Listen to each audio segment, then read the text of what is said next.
Bismillahirrahmanirrahim. Assalamu alaikum dear students. In today's video lecture we will talk about tenses and the types of tenses. Most important thing that we will discuss in this lecture is sequence of the tenses. In lecture में असां पहिरियां भी पढ़ी चुका आहियूं पहिरें lecture में tenses जे में simple present tense ऐं उन जा uses पढ़िया आहिनि. हिन lecture में असां कुझु ॿिया tenses भी पढ़ंदासीं उन्हनि जा uses ऐं उन्हनि जी sequence पढ़ंदासीं जेका मुख़्तलिफ़ टेस्टुनि में नौकरियुनि जी टेस्टुनि में या एंट्री टेस्टुनि में उन्हनि मां क्वेश्चन्स ईंदा आहिनि. टेंसिस जी सेंटेंस स्ट्रक्चर वारा जेके क्वेश्चन्स आहिनि उहे तमामु इम्पॉर्टेंट आहिनि तंहिंजे करे असांखे टेंसिस जी स्ट्रक्चर सम्झणी पवंदी त जीअं असां MCQs खे आसानीअ सां सॉल्व करे सघूं. हाणे हीअ जेके टॉपिक्स आहिनि असां उहे पहिरें लेक्चर में पढ़ी चुका आहियूं. उहो लेक्चर जेकॾहिं तव्हां न ॾिठो आहे त तव्हांखे लिंक उहा डिस्क्रिप्शन में मिलियल आहे, तव्हां उहो ॾिसी सघो था. सिंपल प्रेज़ेंट असां पढ़िया हुयासीं ऐं सिंपल प्रेज़ेंट जा यूज़िस कहिड़ा थींदा आहिनि, सिंपल प्रेज़ेंट किथे इस्तेमालु करे सघूं था, उन जा पॉज़िटिव नेगेटिव सेंटेंसिस इंट्रोगेटिव कीअं थींदा ऐं उन जा कुझु MCQs जेके आहिनि उहे बि असां सॉल्व कया हुयासीं. अॼु जे लेक्चर में असां प्रेज़ेंट कंटिन्यूअस जे बारे में पढ़ंदासीं. प्रेज़ेंट कंटिन्यूअस टेंस जेको आहे उहो असां तॾहिं इस्तेमालु कंदा आहियूं जॾहिं असां कंहिं बि एक्शन जे कंहिं बि कम जे विच में हुजूं, मिडिल में हुजूं, when we are in the middle of the action.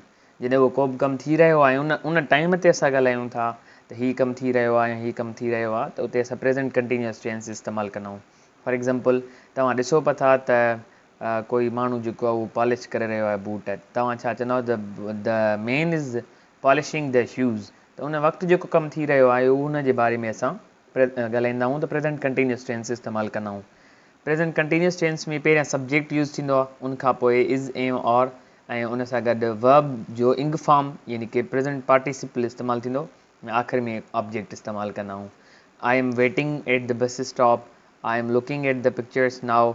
इहे प्रेज़ेंट कंटिन्यूअस टेंस जा मिसाल आहिनि. इन खे नेगेटिव में कीअं चेंज कंदासीं?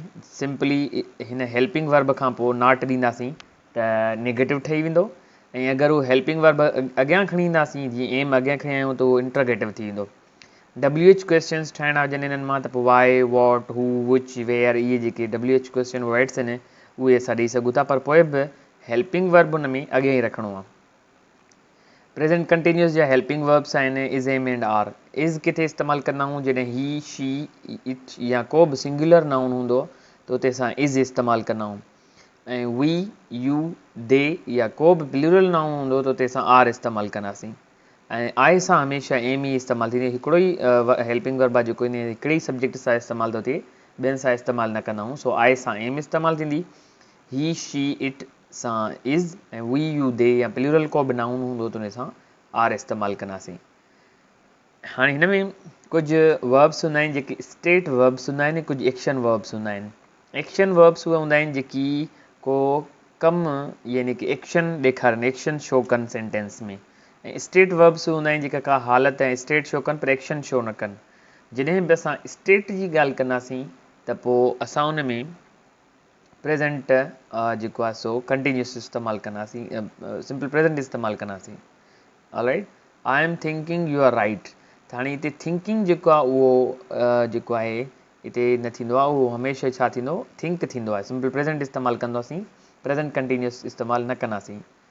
ही, this picture is looking nice. इहो बि ग़लति आहे छाकाणि त लुक जेको आहे उहो स्टेट वर्ब आहे, तंहिंजे करे असां एक्शन वर्ब न आहे, स्टेट वर्ब आहे, तंहिंजे करे असां में सिंपल प्रेज़ेंट इस्तेमालु कंदासीं.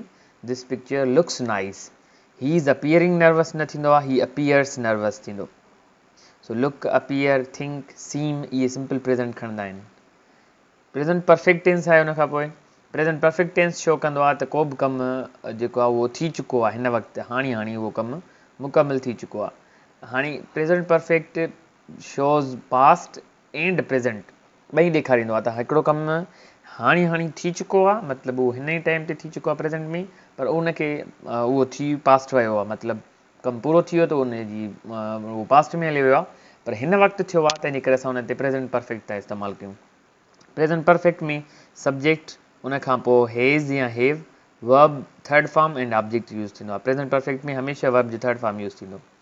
V have broken a cup, त हैव लॻो ऐं उन खां पोइ broken third form. He has just made a car, we have already answered the question.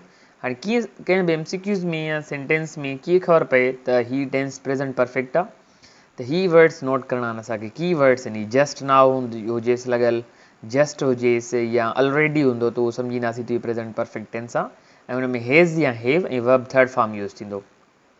Present perfect जा ही सिग्नल वर्ड्स आहिनि, just, already, yet, ever, for and since. Just हुजे, ऑलरेडी हुजे, त इन्हनि सां असां प्रेज़ेंट परफेक्ट टेंस इस्तेमालु कंदा आहियूं।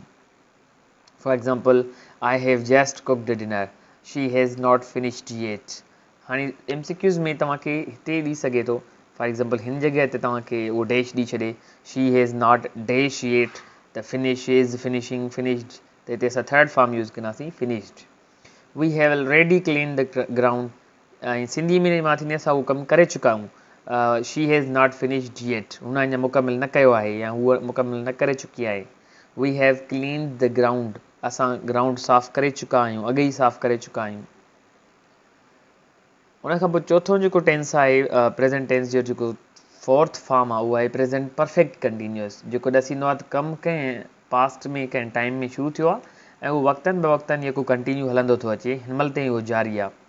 हिन में असां सब्जेक्ट हेज़ या हेव, उन खां पोइ बिन ऐं वर्ब इन फॉर्म इस्तेमालु कंदा आहियूं, ऐं आख़िर में सिंस ऐं फॉर बि इस्तेमालु कंदा आहियूं हिन टेंस में।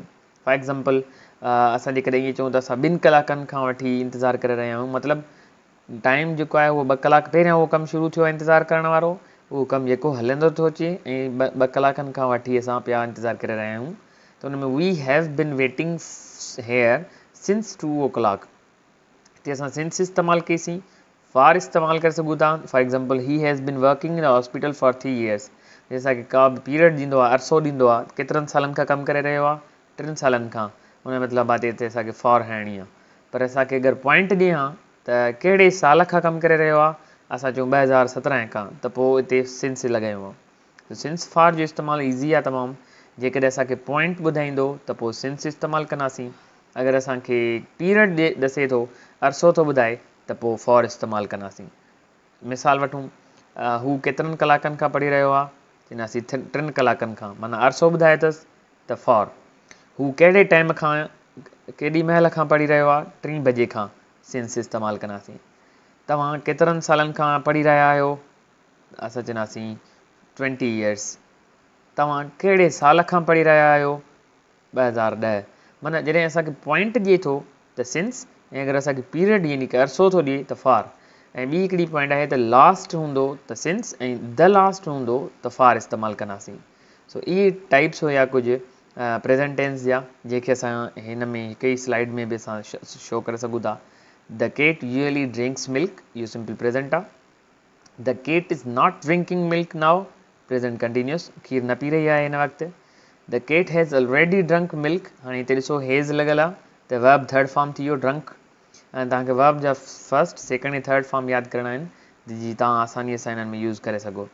ऐं प्रेज़ेंट परफेक्ट कंटिन्यूअस कीअं थींदो, the cat has been drinking milk for 2 days। पर हिन जॻह ते अगरि को डे ॿुधाईंदो, मिसाल मंडे, ट्यूसडे या वेनसडे, त पोइ ते असां सिंस यूज़ कंदासीं, छाकाणि त उहा पॉइंट थी वई। 2 days हिकिड़ो अरसो आहे, अरसे ते असां या पीरियड ते असां फॉर ऐं असां पॉइंट जे लाइ सिंस यूज़ कंदा आहियूं। सो इहे टाइप्स हुया कुझु टेंसिस जे जेके असां पढ़ियासीं। Thanks for watching, and next lecture में असां past tense पढ़ंदासीं। If you have not subscribed our channel, do subscribe for such kind of important lectures, and thank you once again.